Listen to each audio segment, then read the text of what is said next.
Welcome to Padma's video. இன்றைக்கி நான் உங்களுக்கு தால் மக்கனி செய்ய போகிறேங்க. ரொம்ப டேஸ்ட்டாக இருக்கும். கட்டாயமாக ட்ரை பண்ணுங்கள். வீடியோ பார்க்குறதுக்கு முன்னாடி புதுசாக பார்க்குறவங்க ப்ளீஸ் சப்ஸ்கிரைப் பண்ணுங்கள், என்னோடய சேனலை சப்போர்ட் பண்ணுங்கள். வாங்க எப்படி செய்யலான்னு பார்க்கலாம். தால் மக்கனி எப்படி செய்யலான்னு பார்க்கலாம். அதுக்கு பாருங்கள், நான் கருப்பு உளுந்து எடுத்துக்கணுங்க. இது முழு உளுந்தாக இருந்துச்சுன்னா நீங்கள் ஒரு 8 hours ஊற வைக்கணும். நைட்டே ஊற வச்சிடலாம் காலையில் செய்கிறதுக்கு.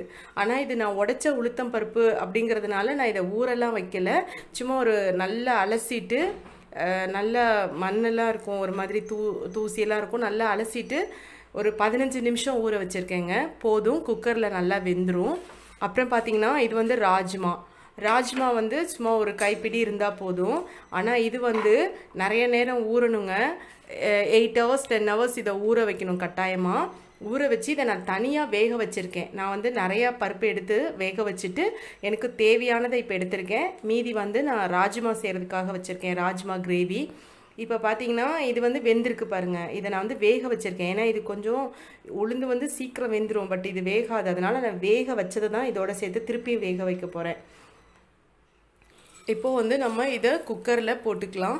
உளுந்து போட்டுட்டோம். அடுத்தது இந்த ராஜ்மா வேக வச்சதானா. இதோட நம்ம இஞ்சி பூண்டு பேஸ்ட்டு போட்டுக்கலாங்க.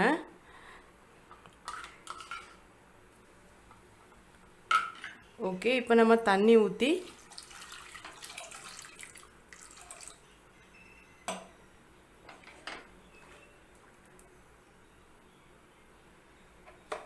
இப்போ கொஞ்சமாக உப்பு போட்டுக்கலாம்.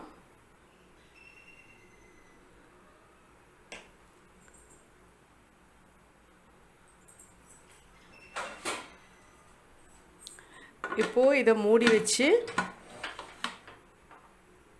ஸ்டீம் வந்த உடனே வெயிட் போட்டு ஒரு 10 நிமிஷம் சிம் பண்ணி ஆஃப் பண்ணிடலாங்க.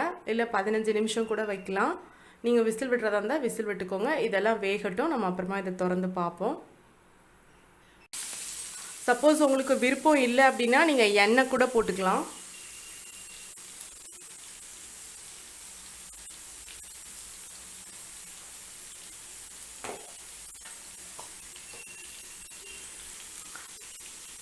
இப்போ நம்ம கடைசியாக அலங்கரிக்கிறதுக்குங்க இஞ்சியை வெண்ணெயில் நல்லா ஃப்ரை பண்ணி வச்சுக்கணும். அதை நான் இப்போ ஃப்ரை பண்ணிக்கிறேன். நம்ம ஆனால் இதை கடைசியில் தான் யூஸ் பண்ணணும். இதை ஃப்ரை பண்ணி எடுத்துக்கலாம். பொடியாக நறுக்குன இஞ்சி,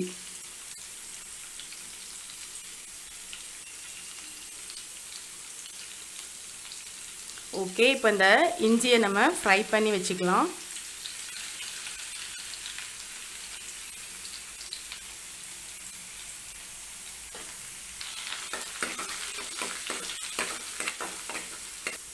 ஓகே, நம்ம இந்த இஞ்சியை எடுத்துடலாம்.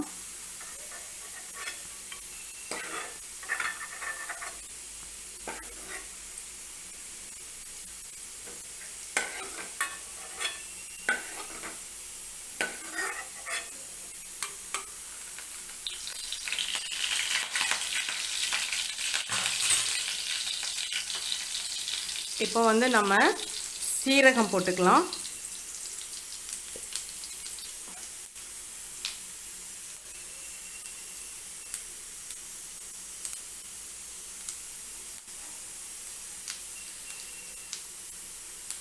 சீரகம் பொரிஞ்சதுக்கப்புறம் வெங்காயம் போட்டுக்கலாம். ஒரே ஒரு வெங்காயம் எடுத்துருக்கேங்க.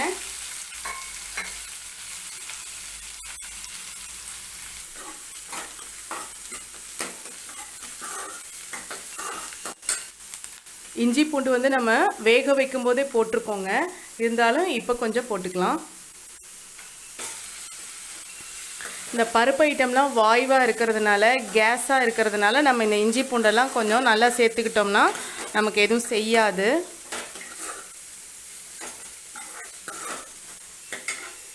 ஓகே, இப்போ பார்த்திங்கன்னா இந்த தக்காளி பியூரிங்க, இது 2 தக்காளியை நான் அரைச்சி வச்சுருக்கேன். நல்லா இதை நம்ம ஊற்றிக்கலாம்.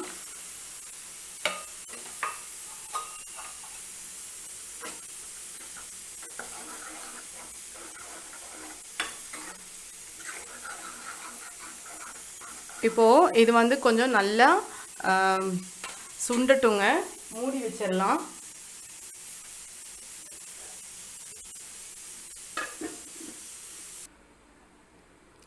இப்போ பார்க்கலாம்.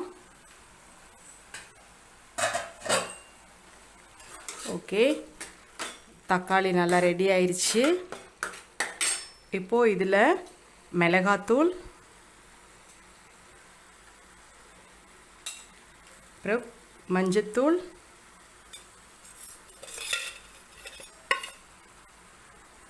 மல்லித்தூள், சீரகத்தூள்,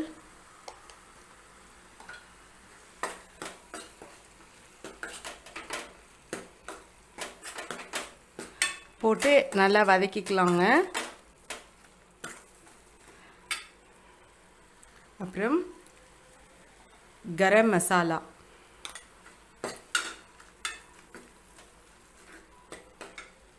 இப்போது இது நல்லா வதங்கிருச்சு. நம்ம இப்போ இதை எடுத்துட்டு பருப்பு பார்க்கலாம் எப்படி வெந்திருக்குன்னு. பாருங்க, நல்லா வெந்திருக்குங்க.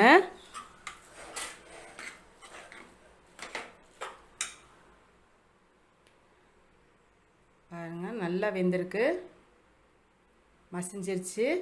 இப்போ இதை நல்லா இந்த கரண்டியால் கொஞ்சம் நல்லா மசிச்சு விட்டுறணும். நல்லா மசிச்சுட்டேன்.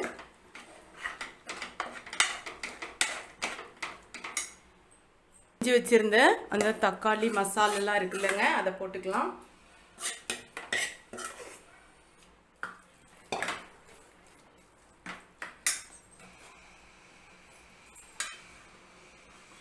அந்த எண்ணெய் சட்டியில் இருக்க மசாலோட தண்ணி கலக்கி ஊற்றிக்கலாம்.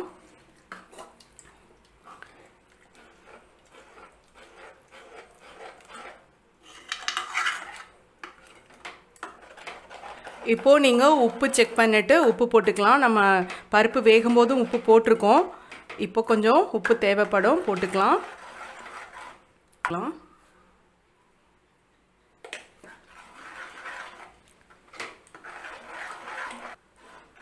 இப்போது இதை வந்து கொஞ்சம் நல்லா தண்ணி ஊற்றி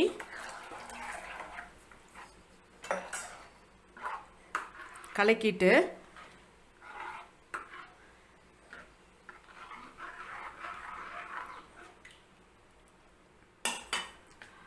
இப்போ இதை நம்ம மூடி வச்சு நல்லா கொதிக்க விடணுங்க.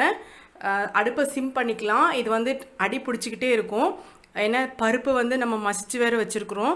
அதனால நம்ம அப்பப்போ திறந்து கிளறி விட்டுக்கிட்டே இருக்கணும் பக்கத்தில் இருந்து. ஆனால் இது மூடி வச்சு 10-15 நிமிஷம் நல்லா கொதிக்கணுங்க. கொதிக்கட்டும். நல்லா கொதிச்சிட்ருக்குங்க. நல்லா ரெடி ஆயிடுச்சு.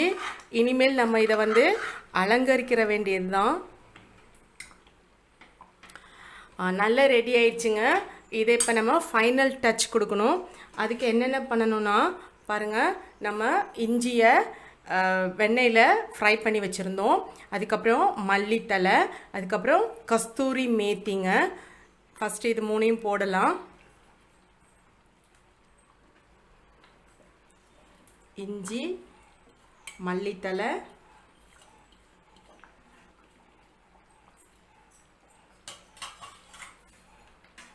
கஸ்தூரி மேத்தியை நல்லா அப்படி க்ரஷ் பண்ணி போடுங்க.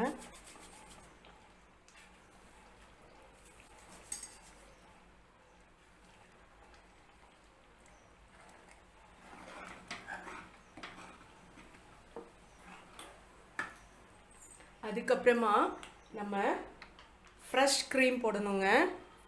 ஃப்ரெஷ் க்ரீம் இது வந்து நான் என்ன பண்ணேன்னா, வீட்டில் ஆடையை வந்து நான் பால் ஆடையை எடுத்து நான் வெண்ணெய்க்காக சேர்த்து வச்சிட்ருக்கேங்க. இப்போ அந்த ஆடையை எடுத்து கொஞ்சமாக மிக்சியில் போட்டு கொஞ்சோண்டு பால் ஊற்றி அரைச்சிருக்கேங்க. இதை தான் நான் இப்போ ஃப்ரெஷ் க்ரீமாக யூஸ் பண்ண போகிறேன். ஸோ இந்த ஃப்ரெஷ் க்ரீமை இதில் போட்டுக்கலாம். இதெல்லாம் வந்து நல்ல டேஸ்ட் கொடுக்கும்.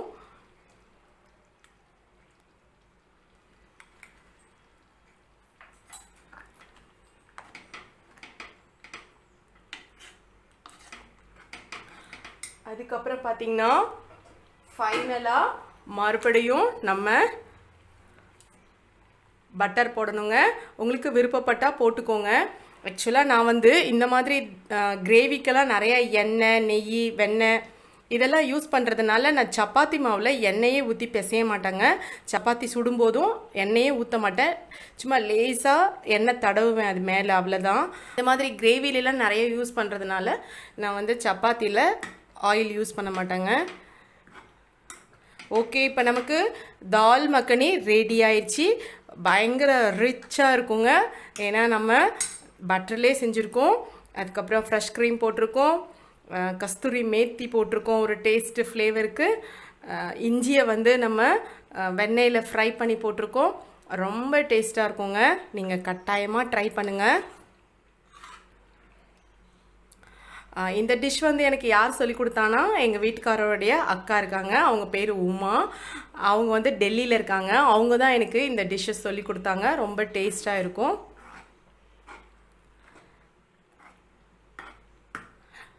ஓகே, நம்ம இப்போ அடுப்பை ஆஃப் பண்ணிவிட்டு சர்வ் பண்ணலாம்.